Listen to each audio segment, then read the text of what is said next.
हाय माझ्या लाडक्या मित्रमैत्रिणींनो, कसे आहात सगळेजण. आपल्या सीमा झेंडे व्लॉग्स या चॅनलमध्ये एका नवीन व्हिडिओमध्ये सगळ्यांचं मनापासून स्वागत आहे. बघा, कंटिन्यू 1 महिना 1 ते 1.5 महिना काही ना काहीतरी चालू आहे. सानवीची एक्झाम, त्याच्यानंतर तिची आत्ता नाटकाची कार्यशाळा, शिबिर, हे सगळं काही चालू असल्यामुळे पूर्ण घरातलं जे स्वच्छतेचं काम आहे ना, हे बाजूला पडलेलं आहे. कारण उन्हातून ये जा करून एवढं दमल्यासारखं होतं ना की घरात काहीच करायची इच्छा राहत नाही. पण तरी सुद्धा वेळ काढून आज मी काढला होता फिश टँक साफ करायला. कारण जेव्हा गोव्याला गेलो होतो ना आम्ही, त्यावेळेला फिश टँक मी स्वच्छ केलेला होता, डीप क्लीन पूर्ण. आणि त्याच्यानंतर आहे ना मी अजिबात साफच केला नाही. तर काय झालं ना, सानवीला आता सध्या नाट्य कार्यशाळेला तिच्या आमच्याच इथल्या एक बाई आहेत आणि त्यांची मुलगी ती सुद्धा तिथे जाते. आणि त्याच्यामुळे दोघी एकत्र रिक्षाने त्यांच्यासोबत जात आहे जाताना, आणि येताना मी तिला गाडीवर आणत आहे. तर त्याच्यामुळे ना आधीमध्ये अशा पद्धतीने ते घेऊन जातात. तर मला ना थोडंसं रिलॅक्स जरा वाटत आहे आत्ता. आणि अशाच एक दिवशी ते घेऊन गेले आणि माझ्याकडे थोडासा वेळ होता. म्हणले की आता पहिलं घरातलं जे स्वच्छतेचं काम मला काढायचं आहे ते म्हणजे फिश टँक साफ करायचं. कारण शेवटी त्याच्यामध्ये सुद्धा काही जीव राहतात. मी त्यांना घरात आणलेलं आहे, तर त्यांची काळजी घेणं हे सुद्धा माझं कर्तव्य आहे. तर त्याच्यामुळे कंटाळा न करता मी मस्तपैकी फिश टँक सगळं क्लीन करून घेतला पूर्ण. म्हणजे त्यातले जे सगळे खडे आहे, डेकोरेशनच्या वस्तू आहे, सगळ्या बाहेर काढल्या, पाणी सगळं क्लीन करून घेतलं आणि त्याच्यानंतर नवीन पाणी ओतलं, औषधं टाकली. आणि त्याच्यानंतर मला इतकं छान वाटायला लागलं ना, म्हणजे तो फिश टँक अक्षरशः बघूशी सुद्धा वाटत नव्हता, इतका खराब झाला होता. तर असो बघा, आपण ना हौसेने काही गोष्टी घरामध्ये आणतो, पण त्याच्या स्वच्छतेचं काम आपल्या मागे लागून जातं. आणि कुठलाही कंटाळा न करता आपल्याला ते करावं लागतं, कारण आपली हौस असते ना. तर असो, अगस्त्यचं जरा तुम्ही गंमत बघा, तो काय करतोय तुम्हाला कळतंय का बघा जरा.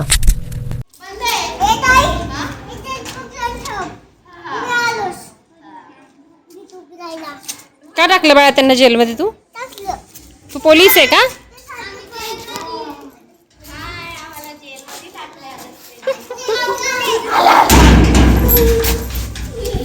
नाही नाही नाही, हाय जेलमध्येच येते, जाऊन ये तुझा.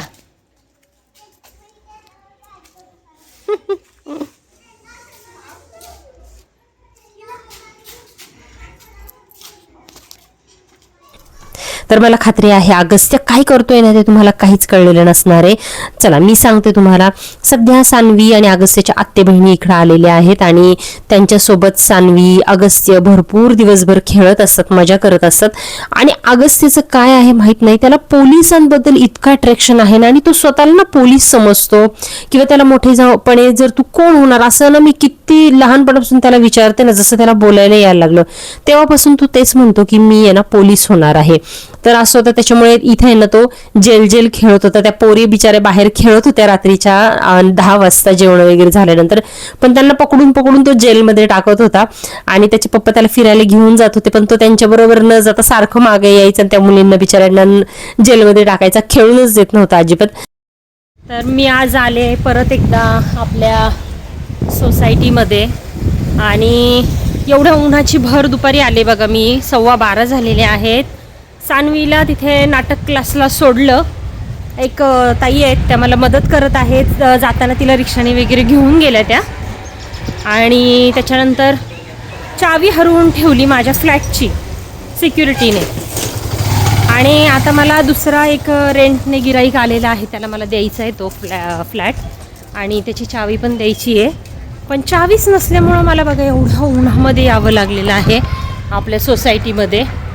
आता मला तिथे 2 चाव्या भेटल्यात. आय थिंक ही चावी आहे एक, दुसरी. तर त्याच्याने बहुतेक माझं घर उघडेल, माझा फ्लॅट उघडेल. तर चला आता बघते. बघा एवढीशा चावीसाठी मला एवढ्या लांब यायला लागलेलं आहे.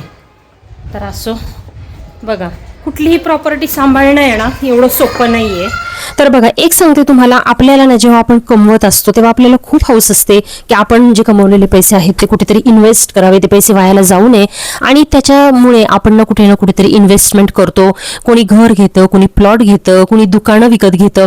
तर अशा पद्धतीने जी केलेली इन्व्हेस्टमेंट आहे म्हणजे प्रॉपर्टी खरेदी थोडक्यामध्ये, ही आपण जेव्हा घेतो ना ती मेंटेन करणं सुद्धा तेवढंच कठीण आहे बरं का. तर त्याच्यासाठी ना मॅनपॉवर घरामध्ये असणं खूप गरजेचे आहे.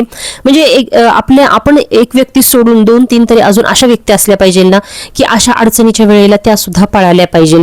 तर आता माझं सध्या असं होत आहे की हा फ्लॅट मी एकटीने घेतलेला होता माझ्या स्वकमाईवर. त्याच्यामुळे इथले काही पण जर इश्यू असले ना तर मलाच पळावं लागतं आणि लक्ष घालावं लागतं. तर जर जागा पण आहे माझ्या एका ठिकाणी, तर तिथं सुद्धा आहे ना आता कितीतरी वर्ष मी गेलेलीच नाहीये. तर मी ना वेळात वेळ काढून थोडंसं जरा उन्हाळा कमी झाला ना तर एकदा जाणार आहे आणि तो प्लॉट सुद्धा तुम्हाला मी दाखवणार आहे सगळ्यांना.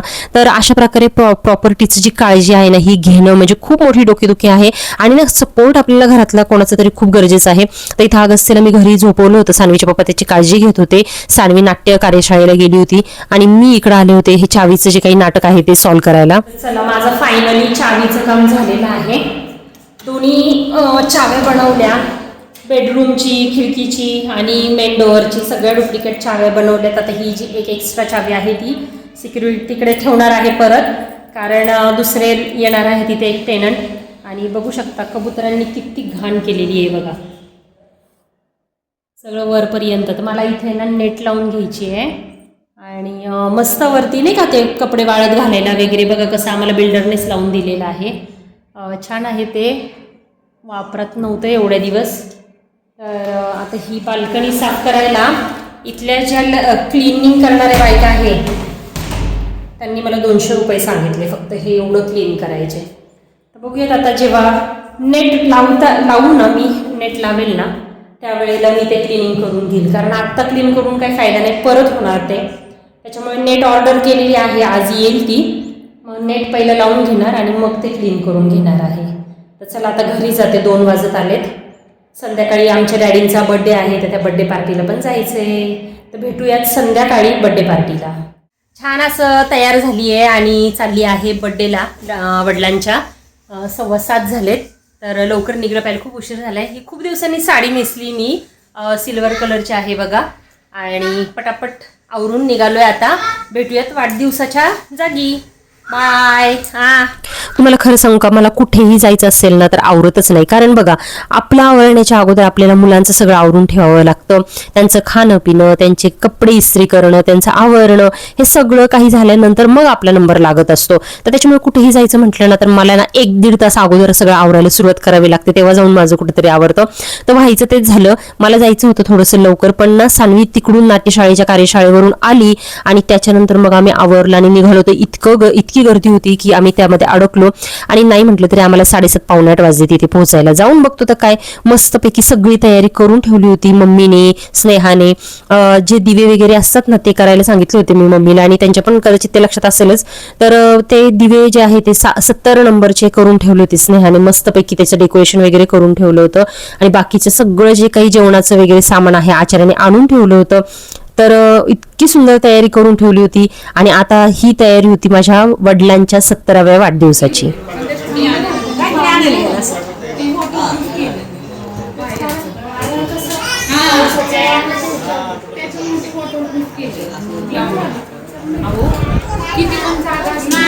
काय चाललंय?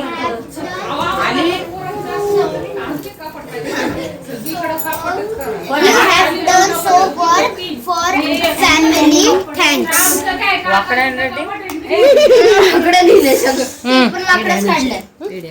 तर हळूहळू सगळे पाहुणे जमत होते आणि त्याच्यानंतर मोठं सेलिब्रेशन होणार होतं. पुढे जाऊन तुम्ही बघालच की काय काय केलेलं आहे. किती सारे पाहुणे आले होते सगळे सेलिब्रेशनसाठी.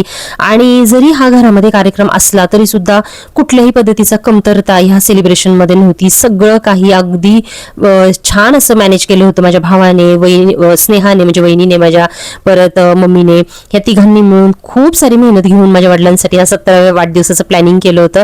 आणि बघू शकता तुम्ही ते 70 नंबरचे जेव्हा दिवे लावले ना ते एवढं भारी वाटत होतं ना खरं. म्हणजे जेव्हा वाढदिवस करायचं ठरलं त्यावेळेला ना माझं मन खूप भरून येत होतं. असं वाटत होतं की मला माझ्या वडिलांचे जे काही कष्ट आहेत आतापर्यंतचे त्याचं ना थोडक्यात मी इथं काहीतरी बोलावं. पण मला ना नंतर मला किंवा वडिलांना कंट्रोल झालं नसतं. आम्ही एक तर खूप इमोशनल आहे, मी, माझे वडील, आणि आम्ही रडलो असतो. तर त्याच्यामुळे मी टाळलं. मी म्हणलं की नको, इथे ह्या कार्यक्रमात बोलायला नको. कारण माझे फिलिंग्स किंवा जे काही वडिलांनी केलेलं आहे ना ते सगळ्यांना माहिती आहे त्यांचे कष्ट. कारण पहिल्यापासून म्हणजे त्यांच्या लहानपणीपासून त्यांच्या नशिबामध्ये खूप सारे कष्ट त्यांनी काढलेले आहे, दुःख काढलेली आहेत. कारण त्यांचं लहानपण जे आहे ना हे खूप काबड कष्टात गेलेलं आहे. आई वडिलांना सुद्धा त्यांनी भरपूर साथ दिली, पडेल ती कामं केलेली आहेत त्यांनी लहानपणापासून. आणि त्याच्यानंतर जे काही आहे शिक्षण छोटं मोठं घेतल्यानंतर त्यांचं लक काही असेल ते असेल, त्यांना चांगला गव्हर्नमेंट जॉब लागला. पण तरी पण पगार काही इतका मोठा नव्हता आणि त्यावेळेला पगार वगैरे एवढे काही नसायचे. पण तरी सुद्धा आहे ना वडिलांनी खूप कष्टातून दिवस काढले, आम्हाला सुद्धा शिकवलं, मोठं केलं. आणि घर सुद्धा बांधताना म्हणजे आपल्याला घर हे किती मोठं स्वप्न असतं ते सुद्धा बांधताना आहे ना त्यांनी खूप जीवाचं रान केलेलं होतं त्यांच्या त्यावेळेला. त्या तुटपुंज्या पगारामध्ये दोन्ही मुलांचं म्हणजे आमचं शिक्षण करणं त्यांना शक्य नव्हतं. पण तरी सुद्धा 9 ते 5 सरकारी ड्युटी करून 5 नंतर त्यांनी वेगवेगळ्या प्रकारचे छोटे मोठे बिझनेस करून आम्हाला दोघांनाही चांगलं शिक्षण दिलं. आणि कधीही आहे ना लाईफमध्ये म्हणजे जरी त्यांच्याकडे पैसे नव्हते किंवा कमी होते, पण त्यांनी ना आम्हाला असं कधी जाणून दिलं नाही की आपण गरीब आहोत, आपल्याकडे जास्त पैसे नाहीये. जे काही आहे ते त्यांनी म्हणजे 10 गोष्टी घ्यायच्या तर 2 गोष्टी का होईना घेऊन त्यांनी आमची मनं राखली. म्हणजे त्यांनी स्वतःचं मन हजारो वेळा मारलेलं असेल, पण आमचं मन त्यांनी कधीही मारलं नाही. माझ्या आईचं मन कधी दुखावलं नाही. आमचे सुद्धा हौस त्यांनी पूर्ण वेळच्या वेळी पूर्ण केली. आणि त्यांच्या कष्टाला खरंच म्हणजे इतकं आठवलं ना तरी सुद्धा इतकं मन भरून येतं खरंच.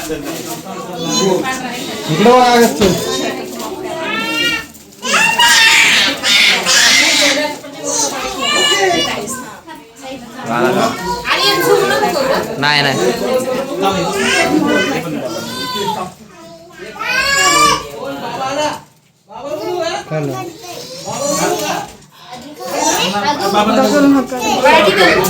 सगळ्यांनी अगस्त्य तिथं बघा. सरळ बघा, सरळ पाणी पाणी.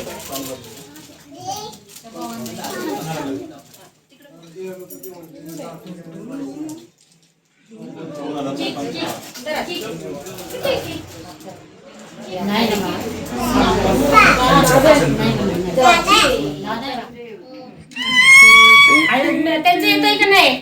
येतोय चारा येतोय ना.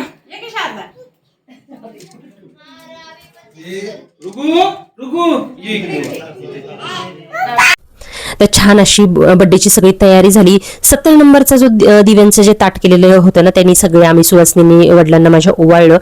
आणि त्याच्यानंतर सगळेजण एक एक एक एक जमायला सुरुवात झाली. घर इतकं भरलं होतं ना शेवटी शेवटी तर अक्षरशः जागा सुद्धा नव्हती घरामध्ये पाय ठेवायला, इतकी माणसं जमा झाली. त्याचं कारण असं आहे की माझ्या मम्मीला बघा 1 बहीण आणि 3 भाऊ असे टोटल मिळून 5 बहीण भावंड आहे. आणि अशी आहे ना क्वचितच केस घडते की सगळ्या बहीण भावांचं घर आहे ना एकाच ठिकाणी असतं. तर माझ्या मामांचं, मावशींचं, मम्मीचं, माझ्या सगळ्यांचं घर अगदी लाईनीने आहे, एकाच ठिकाणी आहे. तर त्याच्यामुळे कुठलाही कार्यक्रम करायचा म्हटला ना तर ते एकमेकांना सोडून अजिबात करत नाही. आणि आरामात त्याच्यामुळे 30-35 माणसं होतात आणि घरामध्येच माणसं होतात, बाहेरून बोलवायलाच लागत नाही, घरातलीच माणसं एवढी होतात. तशी तर बाहेर मम्मीने खूप सारी माणसं जोडलेली आहेत तिच्या स्वभावामुळे. पण घरातली ही जी काही क्लोज जे होते ना लोक, नातेवाईक होते, तर त्यांनाच फक्त आमंत्रित केलं होतं वडिलांच्या वाढदिवसासाठी. आणि स्नेहाचे मम्मी पप्पा सुद्धा आले होते. आणि माझ्या वडिलांची बहीण, माझी आत्या आणि माझ्या वडिलांचे मित्र हे सुद्धा काही जमले होते. आणि आम्ही तर होतोच. तर असं सगळेजण आम्ही जमलो आणि वाढदिवसाच्या तयारीला लागलो. आणि अद्विका जी माझ्या भावाची मुलगी आहे ती 1 नंबर कलाकार आहे. तिने हाताने इतकं सुंदर ग्रीटिंग कार्ड बनवलं होतं आजोबांसाठी. आणि प्रत्येकाच्या वाढदिवसाच्या वेळेला आहे ना ती अशी हातानेच ग्रीटिंग कार्ड वगैरे बनवत असते. ती सान्वी दोघी जणी सुद्धा आहे ना एकदम आर्टिस्ट आहेत. तर असो घरामध्ये इतका सारा गोंधळ चालला होता आणि त्याच्यामध्ये ही सगळी लहान चिल्ली पिल्ली आमची इतकी मस्ती घालत होती ना की म्हणजे वाढदिवसाचा गोंधळ वेगळा आणि ह्या मुलांचा गोंधळ वेगळा. तर असो अशा लहान मुलांशिवाय कुठल्याही कार्यक्रमाला शोभा नाही असं म्हणतात, ते काही खोटं नाहीये. आणि हे आहेत आमचे मामाश्री म्हणजे माझा मधला मामा. बाकी दोन्ही मामा हयात नाहीयेत पण त्यांचं सुद्धा कुटुंब आलेलं होतं सगळ्याच्या सगळं या कार्यक्रमाला. आणि ह्या मामाबद्दल सांगायचं झालं तर एक भाऊ कसा असावा, आदर्श भाऊ, हे ह्या मामाकडे बघून शिकायचं. कारण माझ्या आईच्या आयुष्यामध्ये अनेक वादळ अनेक वादळ लग्नानंतर, पण प्रत्येक वेळेला माझ्या ह्या मामाने तिला खूप साथ दिलेली आहे. ह्याच मामाने नाही बाकीच्या दोन्ही मामांनी सुद्धा खूप साथ दिली. पण ह्या मामाने माझ्या सुद्धा आयुष्यामध्ये जेव्हा जेव्हा पण काही अडचणी आल्या, वादळ आली, त्यावेळेला म्हणजे स्वतःची एक म्हणतो ना आपण प्रतिष्ठा बाजूला ठेवून माझ्यासाठी त्याने माझ्या पाठीमागे तो उभा राहिलेला आहे. तर अशी जीवाला जीव देणारी माणसं माझ्या आईमुळे, माझ्या वडिलांमुळे आज आमच्या आयुष्यामध्ये आहेत.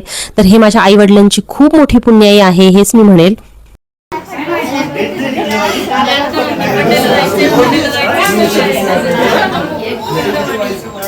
Happy birthday.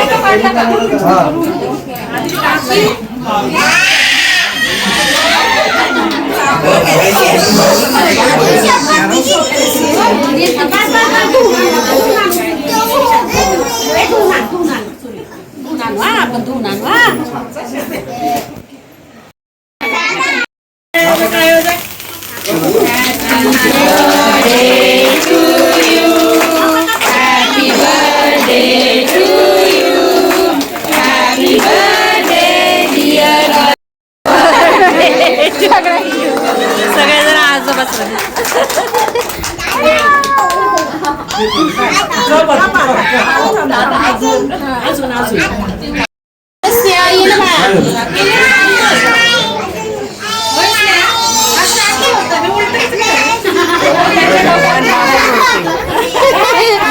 तोंड बघा.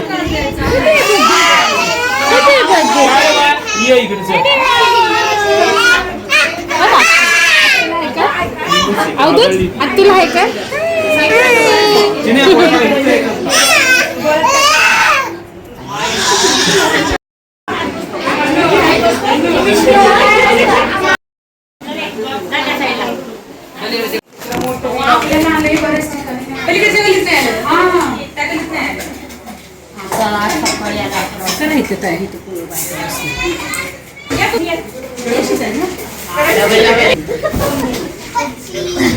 पळदार लाव.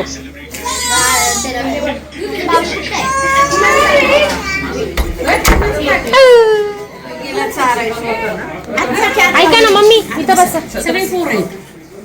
ये इथं बस. लांब जायचं.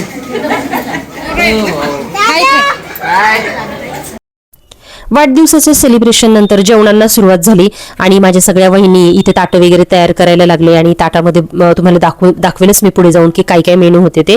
आता हे माझं आईचं किचन आहे बघा, भरपूर मोठं आहे, म्हणजे जेवढा हॉल आहे ना साधारण तेवढंच किचन आहे. कारण मम्मीने ना बनवतानाच म्हणली मला किचन मोठं पाहिजे, कारण सारखं घरामध्ये काही ना काहीतरी कार्यक्रम असे होत राहतात ज्याच्यामध्ये कमीत कमी किचनमध्ये 10-12 बायका तरी एकत्र असतात, त्या काहीतरी बनवत असतात किंवा ताटं करत असतात. आणि आमच्यामध्ये म्हणजे आपल्या इकडे शक्यतो अशा काही कार्यक्रमाला बायका ज्या आहेत त्या हॉलमध्ये जेवायला बसत नाही, किचनमध्ये बेडरूममध्ये अशा आतमध्ये बसतात जेवायला. तर त्याच्यामुळे किचन शक्यतो मोठ्या साईजचं मम्मीने बनवलं होतं आणि मस्तपैकी सगळ्या बायका लेडीज सगळ्या आतमध्ये जेवल्या, जेंट्स माणसं बाहेर जेवली आणि जेवणाला खूप सारे छान छान मेनू होते. शेवट जे आहे ते छान असं आईस्क्रीमने झाला. या सगळ्या ज्या दिसत आहेत तुम्हाला या माझ्या गोडगोड वाहिन्या आहेत आणि त्यांनी मस्तपैकी कुल्फ्या खाल्ल्या, सगळ्यांनीच कुल्फ्या खाल्ल्या आणि अशा प्रकारे छान असा वाढदिवस माझ्या वडिलांचा साजरा झाला. 70 वर्ष माझ्या वडिलांनी खूप सारे कष्ट केलेले आहे आणि फक्त आमच्यासाठी ते जगलेले आहेत. स्वतःची कधी त्यांनी हाऊस केली नाही, कधी बोलून दाखवलं नाही की माझ्याकडे पैसा नाहीये किंवा तुम्हाला तुमच्यासाठी मी हे करू शकत नाही. कधीही एका शब्दाने सुद्धा त्यांनी आम्हाला असं कधीही बोललेले नाहीये. खूप सारे कष्ट केलेले आहे आणि याच्यामध्ये खंबीरपणे साथ माझ्या आईची मिळालेली आहे त्यांना. तर त्याच्यामुळे माझ्या आई वडिलांची पुण्य खूप मोठी आहे. आज बोलताना सुद्धा मन भरून येतं आणि माझ्या वडिलांचे जे काही कष्ट त्यांनी केलेले आहे ना मी तुम्हाला डिटेलमध्ये सांगू नाही शकत, पण मला माहिती आहे की त्यांनी काय लेवलचे कष्ट केलेले आहे. कारण ते म्हणतात ना एखादी गोष्टी त्यांच्या डिझर्व नव्हती करत ते की असं वाईट लाईफ सुद्धा त्यांनी जगलेले आहेत ते. पण आज देवाच्या कृपेने त्यांच्याकडे सगळं आहे, वैभव आहे, मुलं आहेत, चांगला मुलगा आहे त्यांचा आणि चांगले मस्तपैकी नातवंड आहे, त्यांचं पूर्ण घराचं गोकुळ झालेलं आहे आणि सगळं काही देवाच्या दयेने त्यांच्या आयुष्यात चांगलं आहे. तर आता फक्त देवाकडे एकच मागणी आहे, असंच त्यांना चांगलं आरोग्य दे आणि 100वा वाढदिवस त्यांचा लवकरात लवकर साजरा करण्याची आम्हाला संधी दे. तर चला मित्रमैत्रिणींनो, आजच्या व्हिडिओमध्ये मी बऱ्याचशा गोष्टी तुमच्याशी शेअर केलेल्या आहे. माझ्या फ्लॅटवर काय गडबड झाली, माझ्या प्रॉपर्टीचे काय गोंधळ असतात ते सगळे तुमच्याशी शेअर केले आणि सर्वात शेवटी जो गोड दिवसाचा जो शेवट झालेला आहे म्हणजे माझ्या वडिलांच्या वाढदिवसाच्या सेलिब्रेशननी, ते सेलिब्रेशन तुम्हाला कसं वाटलं, कारण हा वाढदिवस खास होता, 70वा वाढदिवस होता. हे सगळं जर तुम्हाला आवडलं असेल तर प्लीज या व्हिडिओला एक लाईक नक्की करा. आपल्या चॅनलला नवीन असेल तर सबस्क्राईब करायला विसरू नका. चला तर मग काळजी घ्या सर्वांनी. Take care, bye bye. Grew up in a place where they told you what to chase, told you how to run the race. Every move was on the page, but I didn't like their way.